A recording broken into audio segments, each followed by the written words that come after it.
The thing about working for the Department of Homeland Security's Intelligence Division is that your family never really understands what classified means.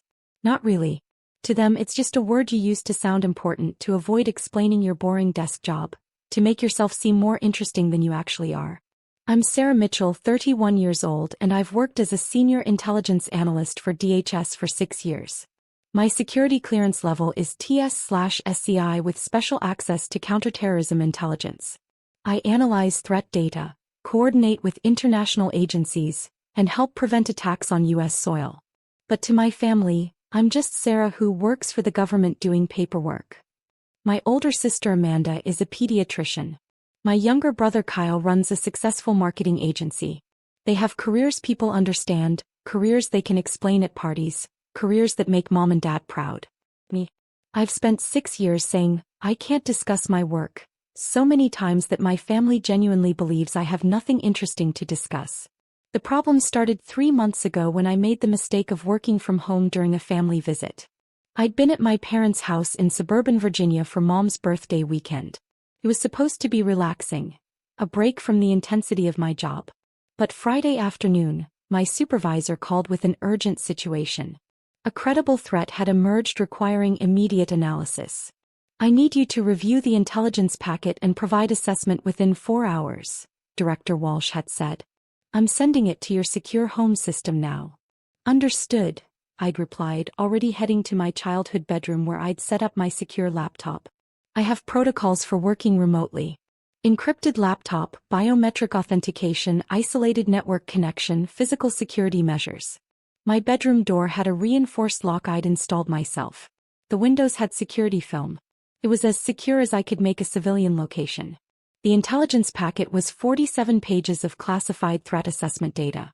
Intercepted communications, surveillance photos, financial tracking, source reports. It detailed a suspected terrorist cell planning an attack on transportation infrastructure. Lives depended on my analysis being accurate and fast. I'd worked for 3 hours straight cross-referencing data, building timeline analysis, identifying pattern connections. I was deep into the work when Mom had knocked on my door. Sarah, honey, dinner's ready. I'll be down in an hour, Mom. I'm working. On a Friday night? Sweetie, you need to relax. It's just work. It can wait. I'd wanted to explain that just work meant preventing people from dying, but I couldn't say that. So I just repeated, I'll be down when I'm finished. Please don't disturb me. She'd gone away, but I'd heard her talking to Dad downstairs. She's locked herself in her room with her computer again. I don't understand why she can't just take a weekend off. How important can government paperwork possibly be? I'd finished the assessment at 8 p.m., transmitted it through secure channels, and joined the family for late dinner. Amanda had already left to handle a patient emergency. Kyle was showing Mom and Dad his latest marketing campaign on his tablet. Sarah finally emerges, Dad had said with gentle teasing. Your brother's been here all weekend without checking his work once. You could learn something from him about work-life balance. My work has different requirements, I'd said carefully. Bureaucracy waits for no one, huh? Kyle had laughed. I don't miss working for other people. Being your own boss means you control your time. I'd let it go like I always did. They didn't understand that I wasn't checking email or tweaking spreadsheets. I was literally analyzing threats to national security. But I couldn't tell them that, so I just seemed like a workaholic with poor boundaries. The following morning, I'd left my secure laptop in my locked bedroom while I went for a run. Standard protocol. Secured device, locked room, family members who'd been briefed repeatedly about not touching my work materials. I'd been gone 45 minutes. When I'd returned, sweaty and ready for a shower, I'd found my bedroom door open. My heart had dropped into my stomach. I'd rushed inside to find my secure laptop closed on the desk where I'd left it, but my briefcase was open. The printed intelligence packet I'd been working from, which I should have secured in the locked case before leaving, was gone. Mom. I'd called out, trying to keep the panic from my voice. Did someone come in my room? Oh, honey, yes, Mom had called back from the kitchen. I needed to grab your laundry. The door was locked, but I used the master key. I didn't touch your computer, don't worry. The master key. The one I'd forgotten existed from when I was a teenager. I'd gone downstairs on shaking legs. Mom, Dad, and Kyle were in the living room. And spread across the coffee table were 47 pages of classified intelligence documents. "Mom," I'd said, voice carefully controlled. "Where did you get those papers?" "From your briefcase, sweetheart. Kyle was asking about your work and I thought it would be nice for you to share for once. You're always so secretive." She'd smiled, completely oblivious. "We've been looking through them. It's actually quite interesting. Although I don't understand most of it." Kyle had been holding a page with surveillance photos. Dad had been reading a threat assessment memo marked top secret //SCI//no foreign in red letters at the top. "These are classified documents," I'd said quietly. "You've just committed a federal crime." Mom had laughed. "Oh, Sarah, don't be so dramatic. It's just your work papers. We're your family." "These documents," I'd continued, pulling out my phone, "are top secret sensitive compartmented information. They detail an active counterterrorism investigation. Unauthorized access is a felony. Unauthorized disclosure could result in people dying." "Sarah, relax," Dad had said, waving dismissively. "We're not going to tell anyone. We were just curious about what you actually do all day." My phone had a panic button, a security feature for exactly this kind of scenario. Unauthorized access to classified materials by uncleared individuals in an unsecured location. I'd pressed it while they were talking. "You need to put those documents down immediately," I'd said. "Do not read another word. Do not touch them. Put them on the table and step away." "Just sharing your boring government work," Mom had said with exasperation. "Nothing important here." Dad had continued scanning the page in his hands, squinting at surveillance photos. "Is this in Arabic? Were you translating something?" Kyle had his phone out, apparently photographing one of the pages. "This is actually pretty cool, Sarah. You're like a real analyst. Why didn't you ever tell us you worked on stuff like this?" "Because it's classified," I'd said. "Kyle, delete that photo right now." "It's just for me," he'd protested. "I'm not going to post it anywhere." I'd pressed the security alert button on my phone. The emergency response would be immediate. Probably 3 to 5 minutes given our proximity to federal facilities in Northern Virginia. "Everyone needs to sit down," I'd said. "Put down all documents.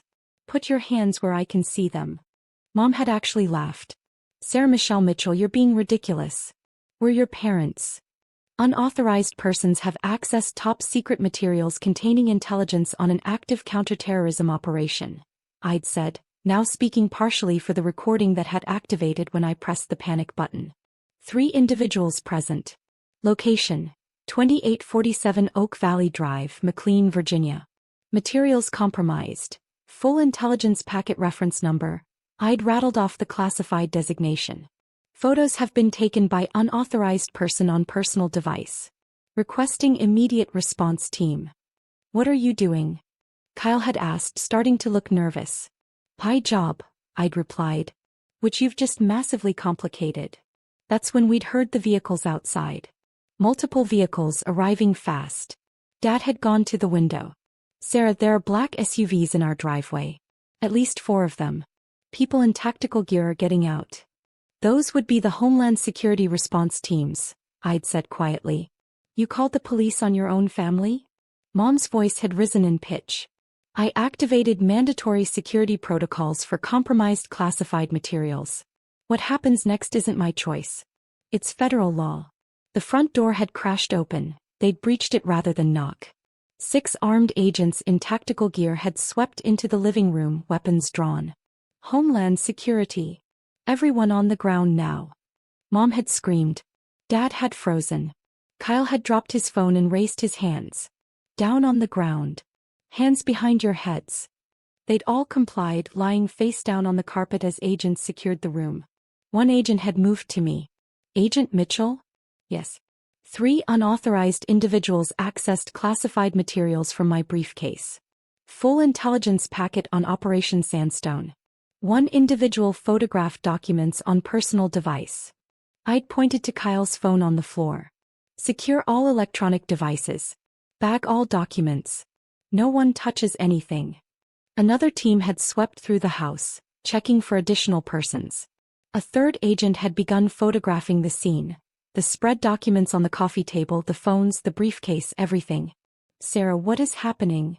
Mom had sobbed from the floor. Why are you doing this to us? I'm not doing anything, Mom. You accessed classified materials without authorization. That's a federal crime. These agents are following mandatory response protocols. The lead agent had checked the documents on the table. Jesus Christ. These are current threat assessments? Active operation intel. Yes, sir. I was conducting remote analysis. Materials should have been secured in locked case. That's my failure. But the unauthorized access occurred when my mother used a key to enter my secured room and removed documents from my briefcase without my knowledge or permission. Your mother.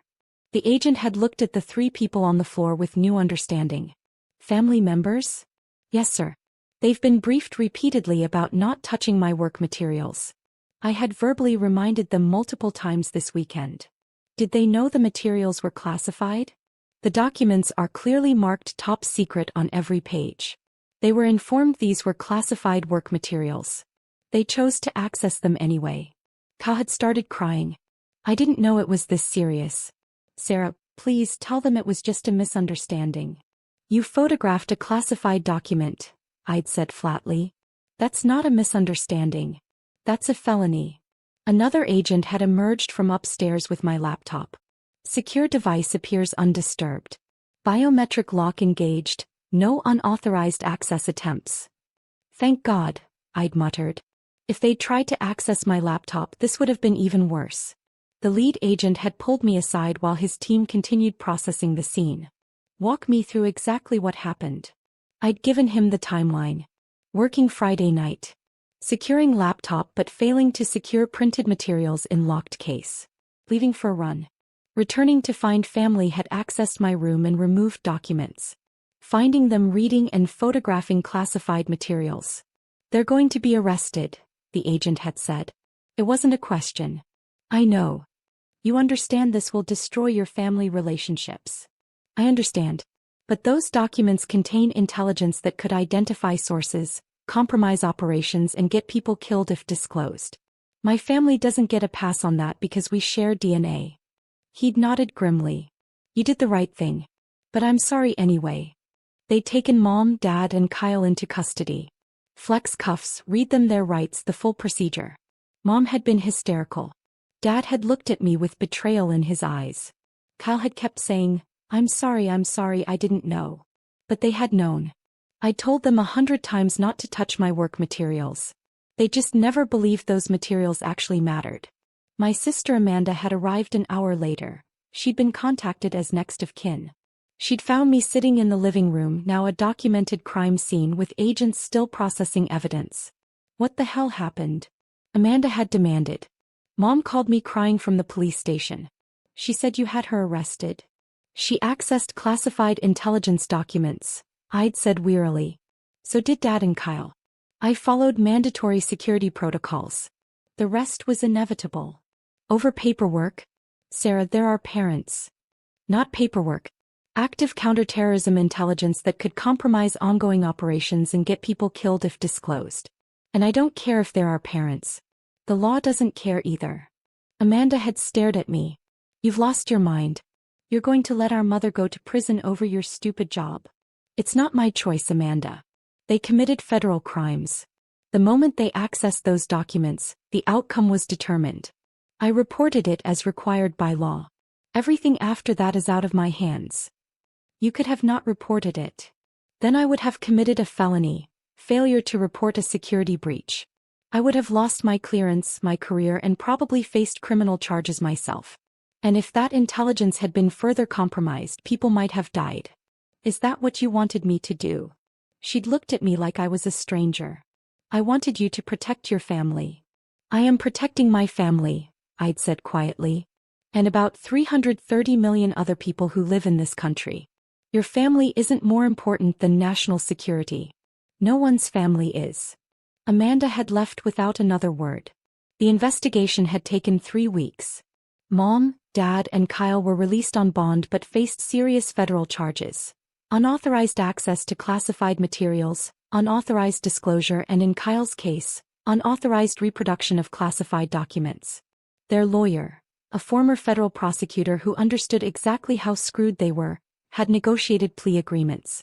Mom and Dad pleaded guilty to misdemeanor unauthorized access with 2 years probation, $50,000 fines each and mandatory security training. Kyle, because he'd photographed documents, faced felony charges. He pleaded guilty to 1 count in exchange for 18 months in federal prison followed by 3 years supervised release. My family was destroyed. The legal fees alone would bankrupt my parents. Kyle's marketing business collapsed. Who wants to hire a convicted felon who photographed classified government documents? His wife had filed for divorce. Amanda refused to speak to me. Extended family took sides, most of them against me. I was disinvited from family gatherings, removed from family group chats, treated like I'd committed some unforgivable betrayal. And maybe I had from their perspective. But from my perspective, they'd committed an unforgivable betrayal first. They'd been told repeatedly not to touch my work materials. They'd been warned that my work was classified and serious. They'd chosen to disregard all of that because they didn't believe what I did actually mattered. They'd been wrong. 4 months after the incident, I sat in Director Walsh's office for a security review. "Your family situation has been thoroughly investigated," she said, reviewing the file. "We've concluded you followed all proper protocols. In fact, your response to the breach was exemplary." "Thank you, ma'am. However, your home environment has been deemed insecure for remote work. Future assignments requiring classified materials will need to be conducted in secure facilities only." "I understand." She'd closed the file and looked at me directly. "How are you holding up?" "Honestly, ma'am, not great. But I'd make the same choices again." "Good. Because that's the only right answer. National security can't be compromised for personal relationships. The moment you put family loyalty above operational security, you become a liability." "Yes, ma'am." "For what it's worth, Mitchell, I'm sorry. I know this cost you everything. But you saved an operation that was already on a knife's edge. The intelligence your family accessed included source identification data. If that had been disclosed, we would have lost critical assets in a hostile region. People would have died." "They still don't understand that," I'd said quietly. "They think I chose paperwork over family. They'll probably never understand. Most people can't conceptualize what we actually do because we work in the shadows. We prevent disasters that never happen. There are no headlines for attacks we stop, no credit for lives we save. Your family will probably always see you as the person who destroyed their lives over nothing." "I know. Can you live with that?" I'd thought about it. Really thought about it. "Yes," I'd finally said. "As I know the truth. And I know that intelligence packet contained information that would have compromised 8 human sources, 3 ongoing operations, and potentially revealed intelligence gathering methods to hostile actors. My family's comfort isn't worth that price. Nobody's is." Director Walsh had smiled slightly. "You're going to go far in this agency, Mitchell. Unfortunately, you're also going to be very lonely." She'd been right on both counts. 6 months after the incident, I was promoted to lead intelligence analyst with a 22% pay increase and expanded operational authority. I was working on high-level threat assessments, briefing senior officials, coordinating with international partners. My career had never been better. My personal life was destroyed. Mom sent a letter from her court-mandated security training. It was full of hurt and confusion, asking why I'd done this to them, saying she'd only wanted to understand my work, that she was my mother and deserved to know what her daughter did all day. She still didn't get it. Dad wouldn't communicate at all. Amanda sent one email. "I hope your job was worth it. You've lost your family." Kyle wrote from federal prison. Unlike the others, his letter showed some understanding. "Sarah, I'm not going to say I forgive you because I'm still angry. My life is ruined. But I get it now.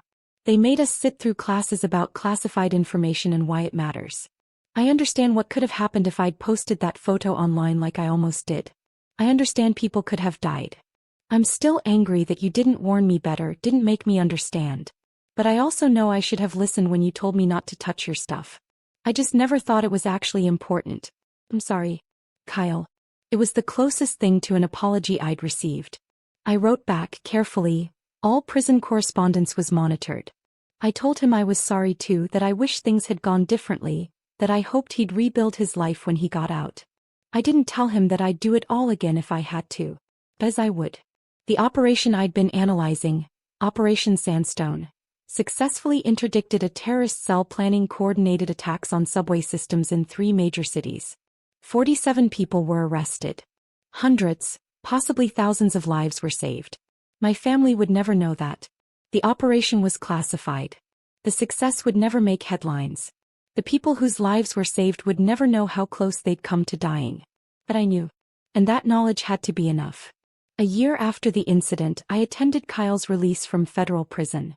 Amanda was there, still not speaking to me. Mom and Dad came but sat on the opposite side of the room. Kyle looked older, worn down. Prison had been hard on him. But he hugged me when we met outside. "Thank you for coming," he'd said quietly. "You're still my brother. Even after everything?" Even after everything. We talked for a while. Carefully neutral conversation about his plans, his job prospects, his hopes for rebuilding. He'd asked about my work. I'd said, "I can't discuss it," like always, but this time he'd just nodded. "I get it now," he'd said. "Took prison for me to understand, but I get it." Mom had approached as we were talking.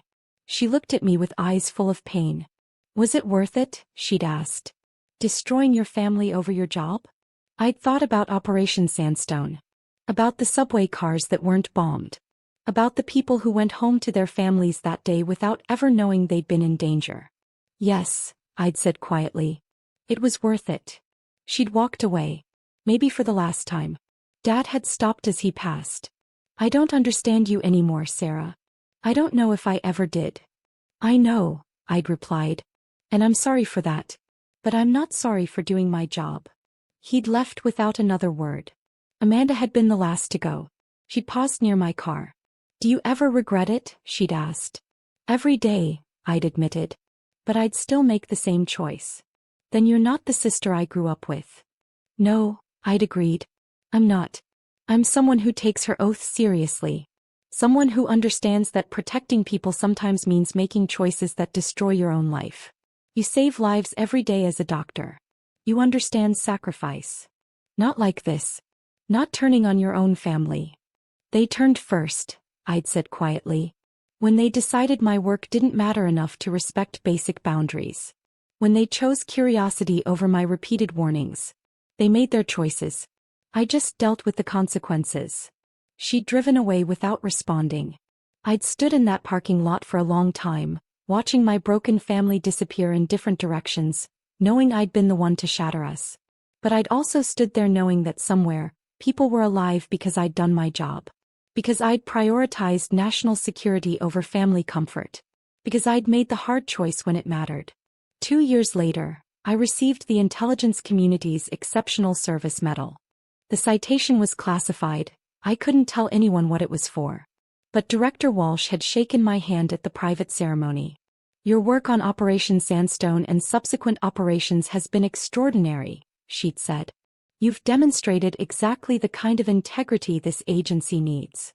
"Thank you, ma'am. I know what it cost you. I'm sorry it had to cost that much." "It is what it is." She'd looked at me thoughtfully. "You know, Mitchell, most people in your situation would have let their family off with a warning. Secured the documents, given them a stern lecture, never reported the breach. It would have been easier. Safer for your career, honestly." "And wrong," I'd said. "The protocols exist for a reason. I don't get to ignore them because enforcement is inconvenient." "Exactly. And that's why you're receiving this medal.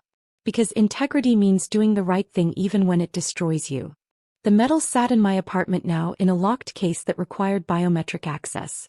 Like everything else in my life, it was something I couldn't share, couldn't explain, couldn't use to help people understand who I was or what I'd sacrificed. My family still didn't speak to me. They probably never would. But somewhere out there, hundreds of people were alive because I'd stopped an attack they'd never know about. Because I'd protected intelligence that kept sources safe and operations secure. Because I'd chosen duty over family when it mattered most. That had to be enough. It was all I had left. And standing in my secure apartment, looking at that classified medal representing sacrifices no one could know about, I realized something. I'd do it all again. Every painful choice. Every family relationship destroyed. Every lonely holiday and missed birthday and cold shoulder from people I loved. I'd do it all again because that's what the oath meant. That's what service meant. And some things, National security, operational integrity, the lives of people who would never know I existed, were worth more than my family's forgiveness. Even if that truth left me completely alone, it was enough. It had to be enough.